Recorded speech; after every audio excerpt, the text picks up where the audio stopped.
ሄኖክ እባላለሁ። አክብረህ ወደ ጣቢያ ስለጠራኝ በመጀመሪያ እጅግ አድርጌ አመሰግንሃለሁ። የኔ የፍቅር ህይወት ወይም የፍቅር ታሪክ ለሌላ ወጣቶች ያስተምራል ብለህ በማሰብ ወደ ጣቢያ በመጋበዝህ በጣም አመሰግናለሁ። እንግዲህ ታሪኩ የሚጀምረው ያው የዛሬ 1 አመት ከ6 ወር ሆኖናል። እንግዲህ ፍቅረኛዬ ማርታ ጸጋዬ ትባላለች። የ23 አመት ወጣት ናት። እኔ ወደ አዲስ አበባ ከመጣሁኝ 3 አመቴ ነው። ያው ከሀዋሳ ዩኒቨርሲቲ በአካውንቲንግ የትምህርት ተቋም ተመርቄ ለስራ ወደ አዲስ አበባ ከመጣሁ 3 አመቴ ነው ማለት ነው። ከማርቲ ጋር የተዋወቅነው እኔ በምሰራበት መስሪያ ቤት ከእናቷ ጋር በመሆን የሆነ ስራ እንዲፈጸምላት ወይም ደግሞ ስራ ትንሽ ስህተት ገጥሟቸው ነው። ያው እነሱ የሚሰሩበት ቦታ ላይ ስህተት ፈጥሮ የሂሳብ ስህተት መጥቶ በምን አይነት መልኩ ማስተካከል እንዳለባት እኔ የሂሳብ ባለሙያ ስለሆንኩኝ ስራ ቦታ መጣ ስታማክረን እኔ በግል የተሻለ ነገር ከስራ ቦታም ውጪ እያገዝኳት ነበረ። በዛ አጋጣሚ ስልክ ተለዋውጠን ስልክ እየተደዋወልን የተለያየ ጊዜ ሻይ ቡና እንል ነበር። በዚህ ሂደት ላይ እያለን እንግዲህ ያ ሳናስበው ሁለታችንም ወደ ፍቅር ገባን ማለት ነው። ይህንን ነገር እያደረግን እያለን እሷ ተማሪ ነበረች በሰአቱ የኮሌጅ ተማሪ ናት። እኔ ደግሞ ስራ ከጀመርኩኝ ገና 1 አመቴ ነው። በዚህ ሰዓት ላይ እየተገናኘን እሷን ከትምህርት ስትወጣ መስሪያ ቤቴ እየመጣች አብረን ወጣ እያልን ወክ እያደረግን እኔ ተከራይቼ የምኖርበት ቤት ድረስ እየሸኘችኝ ትመለሳለች። ከዛ ከተዋወቅን ከ6 ወር ምናምን በኋላ ፍቅር ግንኙነት ከጀመርን ማለት ነው። እሷም ትምህርቷን ከጨረሰች በኋላ የተዋወቅነው ወደ ጥር የካቲት አካባቢ ነው። እሷ የዛኛው አመት ነበር ትምህርቷን የጨረሰችው። ትምህርቷን እንደጨረሰች ወዲያው የትልቅ ሱፐር ማርኬት ውስጥ ስራ ትጀምራለች ማለት ነው። እዛ መስሪያ ቤቷ እየሰራች እያለ ለምን ላይ አንኖርም የሚል ጥያቄ ያቀረብኩላት ማለት ነው። ጥሩ የፍቅር ጊዜ ስለነበረን ይህንን ጥያቄ ያቀረብኩላት እሷም አብሮ ለመኖር እንኳን ይከብደኛል፣ ባይሆን በቃ አንዳንድ ቀን እየመጣሁ አብሬህ ማደር እንድችል ከቤተሰብ ጋር ላስተዋውቅህና ከእናቴ ጋር ላስተዋውቅህ። እናቴ በእርግጥ ታውቃለች፣ ግን ያው ወደ ፍቅር እኔ እናንተ ፍቅር እንደጀመርን ላሳውቃት አብረን ሄደን ላስተዋውቅህ በስነ ስርዓት አለችኝ። ኦኬ ካልሽ ደስ ይለኛል ምናምን አልኳትና ከእናቷ ጋርም እንደ አዲስ ተዋወቅን ማለት ነው። መጀመሪያ ላይ እንደነገርኩህ ያው ስራ ቦታ ላይ ስላወቅኳት ማለት ነው። በዚህ ሁኔታ ደግሞ ድጋሚ ተዋወቅኳትኝ፣ የቤቷ ሄድኩኝ፣ ሁሉን ነገር ተናገረች ማለት ነው። ከዛም በኋላ የሆነ እኔ ጋር ማደር ስትፈልግ ወይ ደግሞ አምሽታ መሄድ በምትፈልግ ሰዓት ያው እኔ ጋር ሄኖክ ጋር ነኝ እያለች ትናገራለች። እናትየዋም ኦኬ እያለች በቃ እንደዚህ እያልን አብረን መቀጠል ጀመርን ማለት ነው። እንደዚህ እያልን ከዛ ከእለታት አንድ ቀን 2 ቀን 3 ቀን እኔ ጋር አደረች ማለት ነው በተከታታይ። ግን እናትየዋ ማን ጋር ነኝ ስትላት እኔ ጋር ነኝ። ወዲያው ስልክ ታገናኛታለች፣ ታወራታለች፣ ከእኔ ጋር መሆኗን ትገልጽላታለች። በዚህም እንደዚህ እየሆንን በቃ ሌላ ጊዜ ትሄዳለች፣ ትመጣለች፣ ትሄዳለች፣ ትመጣለች። ነገር ግን በሰአቱ የቤት አከራያችን ሽማግሌ ሰው ናቸው ማለት ኦልሞስት ወደ 66 ምናምን 67 አመት ይሆናቸዋል። ባለቤታቸው ከሞተች ወደ 6 ወር ምናምን ይሆነዋል። በቃ 6 ወር ምናምን ይሆነዋል። እኔ ሳውቃቸው ታመው ነበር እነሱ ቤት ስከራይ ሚስታቸው ታመው ነበር የነበሩት እና 6 ወር ምናምን ነው ካረፉ ማለት ነው። ከዛ እሷም ጓደኛ ናት ምናምን ይሉኛል ማለት ነው። ቤት አከራይ ያው ጓደኛዬ ናት ተዋወቋት ምናምን ብዬ በቃ እኔ በሌለው ሰዓት እንኳን ብትመጣ ችግር የለውም ይፍቀዱላት ምናምን ብዬ ያው ከእሳቸው ጋር አስተዋወቅኳቸው ማለት ነው። እሷም እኔ በሌለው ሰዓት ትመጣለች። እሳቸው ጋርም ሆና አንዳንድ ነገር ያው ብቸኛ ስለሆኑ ልጆቻቸው እንዳለ ትልልቅ ስለሆኑ አግብተው ወጥተዋል። እዛ ግቢ የሚኖር የለም። በቃ ሁሉም በቃ የራሳቸው ትልቅ ነገር ስላላቸው ወጥተው ነው የሚኖሩት። እሳቸው ያው ቤት ተከራዮችና በቃ እሳቸው ናቸው የሚኖሩት። ቤት ውስጥ እሳቸው ብቻ ነው ያሉት። በቃ እንደዛ ሆኖ እሷም አንዳንድ ቀን እየመጣች እሳቸው ጋር ቡና እንድታፈላላቸው ምናምን ያው ትልቅ ሰው ስለሆኑ እንድታግዛቸው ምናምን አልኳትኝ። በቃ እንደዛ እየሆንን ጥሩ የፍቅር ጊዜ በቃ 4 ወር 5 ወር ያክል ደስ የሚል የፍቅር ጊዜ አሳለፍን ማለት ነው ከማርቲ ጋር። ከዛ ግን ሌላ ጊዜ እሷ ስራ ቦታ ብትሰራም ያው ሙሉ ቀን ብዙ አትሰራም። ያው እስከ 8 ሰዓት ምናምን ነው የምትሰራው። በቃ ቶሎ ብላ እኔ በምሰራበት ሰዓት ላይ እኔ ከስራ በምወጣበት ሰዓት ላይ እየመጣች አብረን ወክ እያደረግን ቺፕስ እየበላን በየመንገዱ ደስ የሚል በቃ የፍቅር እንትን እያሳለፍን ነው የምንሄድ የነበረው። ከ4 ወር ከ5 ወር በኋላ እንደነገርኳችሁ ምንም በቃ የበፊት እንትኗ እየቀነሰብኝ መጣ። ከዛ በተደጋጋሚ ይሄን ነገር ማየት ጀመርኩኝ። ማርትዬ ምን ሆነሽ ነው? እንደ ድሮ አይደለሽም። የድሮ ፀባይሽን ማየት አልቻልኩም። ምንድነው? ምን የተከሰተ ነገር አለ? የደበቅሽኝ ችግር ካለ አሳውቂኝ ምናምን ብዬ በቃ በትህትና አለ አይደለ ያው እንደ ፍቅረኛ ጠየኳት። እሷ ግን በሰአቱ ስሜታዊ በመሆን ምን የተለየ ነገር አይተብኛል እንዴ ምን አስበህ ነው ምናምን ብላ ቆጣ አለች። እና እንዴ ማርቲ ምን ሆነሽ ነው እንዴ? እኔ እኮ ችግር ካለ ያው መነጋገር ስላለብን ነው። እኔና አንቺ ጋር ችግር አለ እያልኩሽ ሳይሆን ድንገት አንቺ ያልነገርሽኝ በውስጥሽ የደበቅሽው ችግር ካለ እኔም ያስቀየምኩሽ ነገር ካለ አሳውቂኝና በቃ መታረም ያለበት ነገር እናርመው። ለምን እንደዚህ ትሆኛለሽ? የድሮ ፊትሽን እያየሁት አይደለም ምናምን አልኳትኝ። እሷም በቃ እንደነገርኳችሁ ተቆጣች ማለት ነው። ኦሬዲ በቃ እንደ ቁጣ አደረገችው። እኔ ጀስት በቃ ለማወቅ ያህል ነበር የተያው ተቆጣች።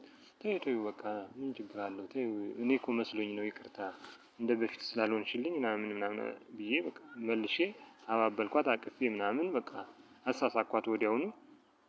ግን እኔ በቃ ምንም እረፍት ላገኝ አልቻልኩም። ምክንያቱም በቃ ግልብጥ ነው ያለችው የድሮ በቃ ከዛ ከ4 ወር ምናምን በፊት የነበረው የፍቅር ግንኙነት እና የምታሳየኝ አፕሮች እና ከዛም በኋላ እየሆነች ያለችው ነገር በጭራሽ የማይገናኝ ሲሆንብኝ በቃ ሁሌም ማሰብ ጀመርኩ። ከዛ ስራ ቦታ ስትመጣ ራሷ ናት በቃ መጥቻለሁ እንዲህ ነኝ እያለች በቃ ቶሎ ወጣ ምናምን ብላ ስልክ ደውላልኝ በቃ የሆነ ካፌ ቦታ ቁጭ ብላ ምናምን ነበር እየጠበቀች የምትሄደው። ከዛም በኋላ ግን ወይ መጣው ሳትለኝ ምን ሳትለኝ የቤት ገብታ አገኛታለሁ ሳትደውልልኝ ምናምን እኔ ክፍል ገብታ ምናምን አገኛታለሁ። እንዴ ምን ነው ማርቲዬ ሳትደውይልኝ ዛሬ ደግሞ ምንድነው ሰርፕራይዝ ነው ምናምን እያልኩ እየቀለድኳት አዎ ሰርፕራይዝ ላድርግህ ነው ቀድሜ ልግባ ብዬ እኮ ነው ምናምን እንደዚህ ምናምን አለችኝ።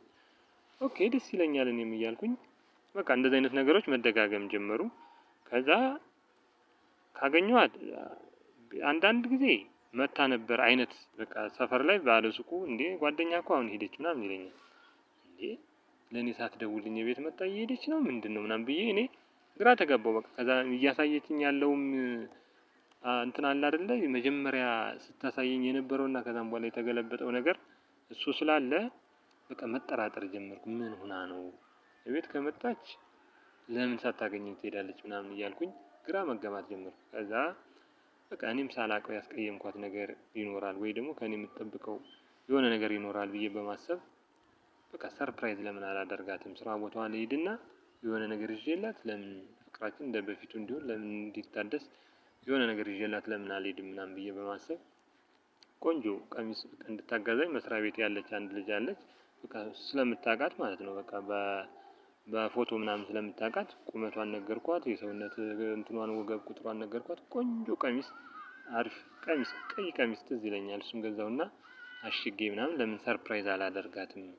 በቃ በዚህ ምክንያት እንደ አዲስ የነበረን ግንኙነት እንደ አዲስ እናድሰዋለን የሚል ሀሳብ አሰብኩና ስራ ቦታዋ ሱፐር ማርኬቱ ሄድኩ ማለት ነው። ሲሄድ በቃ ሰፊ ነው ያው ሱፐር ማርኬቱ ትልቅ ነው ሰፊ ነው። ግን ውስጥ በቃ ብቃኛት ማለት ነው በቃ ምንም ላያት አልቻልኩም። እዛ ደግሞ ያሉ ሰራተኞች ብዙ ናቸው እኔን አያውቁኝም ያው እዛ ሄጄ ስለማላውቅ ማለት ነው። በቃ ስላላስተዋወቀችኝ እኔ አያውቁኝም ገብቼ እቃ ማነሳ ምናምን መስዬ የምገዛ መስዬ እቃ እየፈላለኩ እሷን ማየት ጀመርኩ። እንዴ ሳይ የለችም። ከዛ ስደውልላት እንዴ ስራ ቦታ መጥቼ እኮ የለሽም የት ሄደሽ ነው ምናምን አልኳት።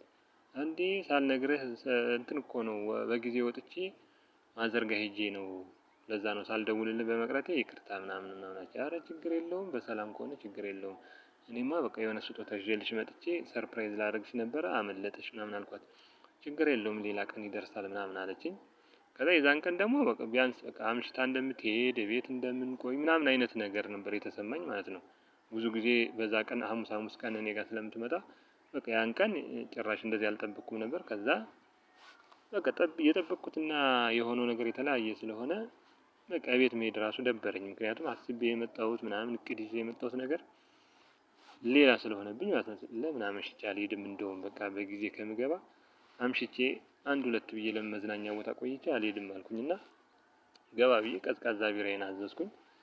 በቃ ቀኑ የዛኔ ሐሙስ ነው እንደነገርኳችሁ ያው ቤቱ ደግሞ ካንድል ናይት ምናምን በቃ አለ አይደለ የሻማ ምሽት ነው የሚባለው መብራት ይጠፋና ቤቱ በዲም ላይቱ ነው ማለት ነው። በቃ በሻማ ብቻ መብራት ይሆንና አብዛኛው ጠረጴዛ ላይ ያው ፍቅረኛሞች ናቸው የሚቀመጡት። እኔም እዛ ገባሁኝ። ውስን ሰዎች ናቸው ሲንግል ወይም ደግሞ በቃ ነጠላ ሆነው የሚገቡት ማለት ነው። ከዛ ይሄ አንድ ቢራዬን እየተጎነጨሁ እንዲህ በቃ ጨለም ደንገዝገዝ ያለ ነው እንደነገርኳችሁ ያው እንትኑ ይሄ መብራቱ ብዙ ሰውን ለመለየት እንትን ያስቸግራል። እና ሳተኩር ሳይ ወደዚህ ሳይ የቤት አከራያችን ጋሽ መንግስቱ ነው የሚባሉት። ጋሽ መንግስቱን አየኋቸው። ጋሽ መንግስቱ እዚህ ምን ያደርጋሉ ምናምን ብዬ በደንብ ሳስተውል በደንብ ሳስተውል ማርቲ አብራቸዋለች። እንዴት ሊሆን ይችላል? እሷ ማዘሬ ጋ ነው እናቴ ጋ ነው የሄድኩት ምናምን ብለኝ አይደል ሄደችው ምናምን ብዬ ድንግጥ ነው ያልኩት። ከውን ያልኩት እነሱ አያዩኝ። በእርግጥ ጥግ ስር ነው ያለሁት። በጣም ደነገጥኩኝ። ከዛ እዛ ሁኜ ለመደወል አሰብኩ እሷ ጋር። አንደኛ ደነገጥኩ። ምንድነው እሳቸው ትልቅ ሰው ናቸው። እሷ ገና የ23 አመት ወጣት ነች። እሳቸው ወደ 66 67 አመታቸው ነው። እና እንዴት ብዬ ሌላ ነገርም ለማሰብ ግራ ተጋባሁ። ኮንፊውዝ ነው የሆንኩት ማለት ነው። እና ያስመጣሁትን ቢራ እንኳን በቅጡ ሳልጠጣው ጥዬው ሹልክ ብዬ ሂሳቤን ከፍዬ ወጣሁ።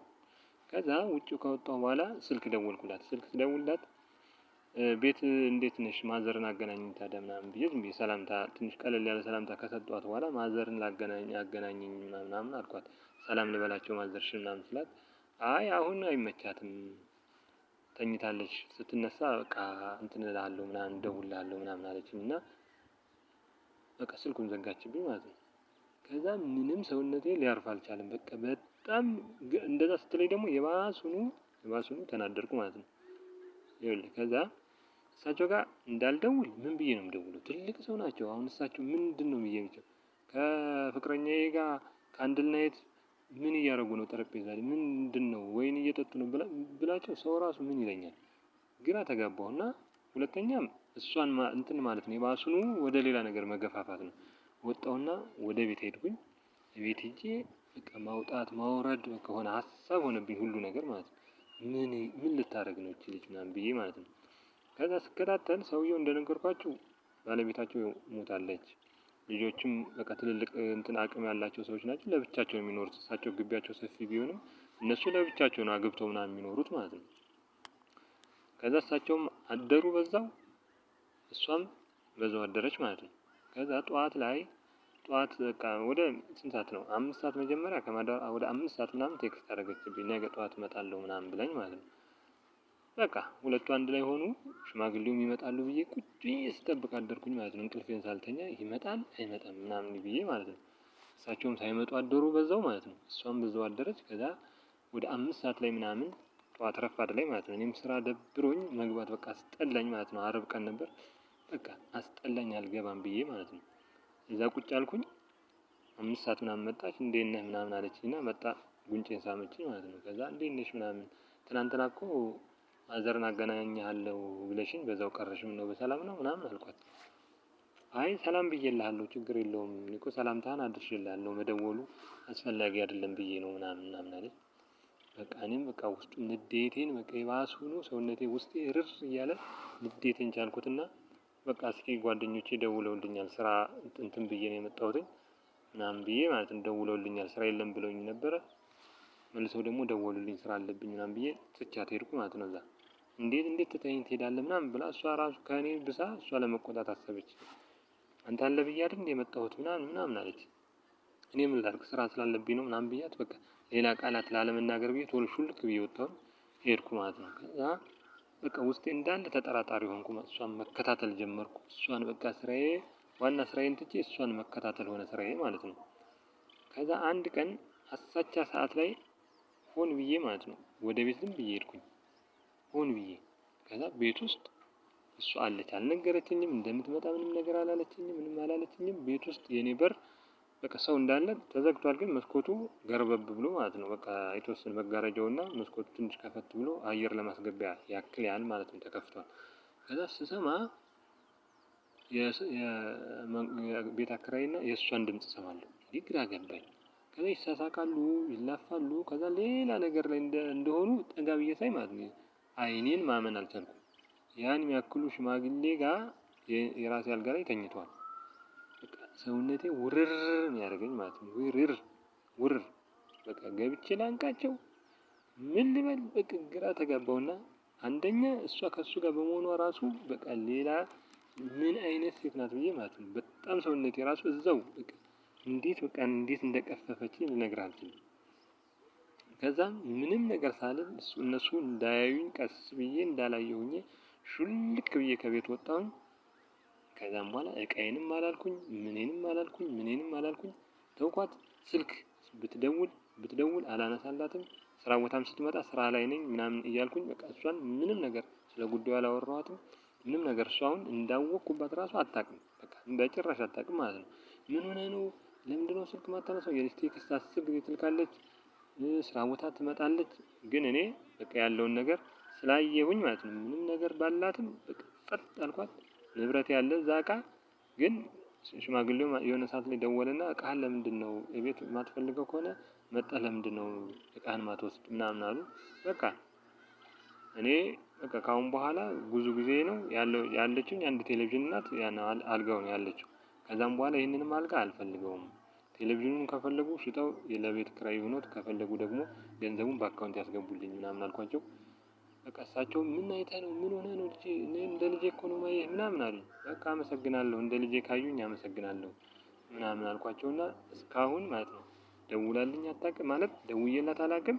እሷ ግን ትደውላለች አላነሳላትም አላናግራትም ማለት ነው። 3 ወር ምናምን ሆኖኛል።